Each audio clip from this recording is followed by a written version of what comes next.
Chapter 11.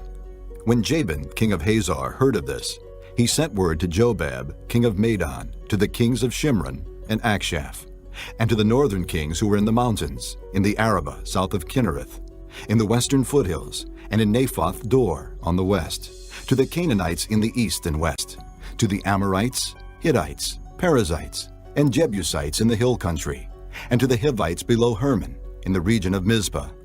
They came out with all their troops and a large number of horses and chariots, a huge army, as numerous as the sand on the seashore. All these kings joined forces and made camp together at the waters of Merom to fight against Israel. The Lord said to Joshua, "Do not be afraid of them, because by this time tomorrow I will hand all of them over to Israel, slain. You are to hamstring their horses and burn their chariots." So Joshua and his whole army came against them suddenly at the waters of Merom and attacked them, and the Lord gave them into the hand of Israel. They defeated them and pursued them all the way to Greater Sidon, to Misrephoth Maim, and to the valley of Mizpah on the east, until no survivors were left. Joshua did to them as the Lord had directed. He hamstrung their horses and burned their chariots. At that time Joshua turned back and captured Hazor and put its king to the sword. Hazor had been the head of all these kingdoms. Everyone in it they put to the sword.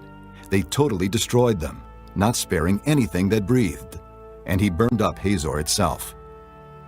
Joshua took all these royal cities and their kings and put them to the sword. He totally destroyed them, as Moses the servant of the Lord had commanded.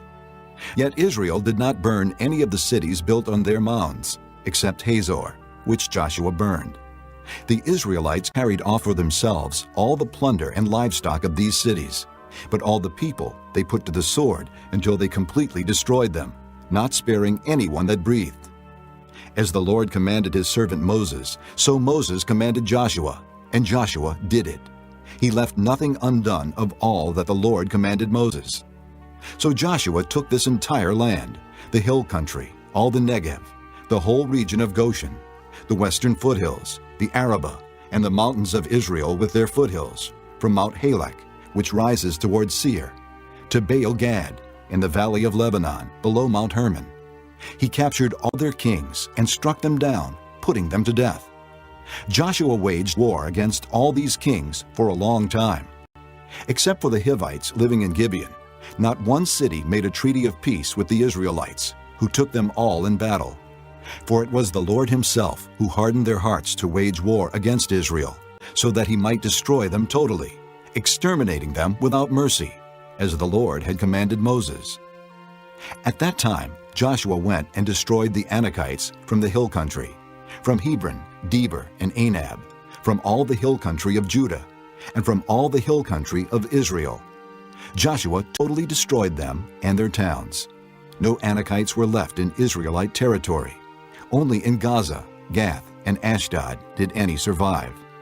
So Joshua took the entire land, just as the Lord had directed Moses, and he gave it as an inheritance to Israel, according to their tribal divisions. Then the land had rest from war.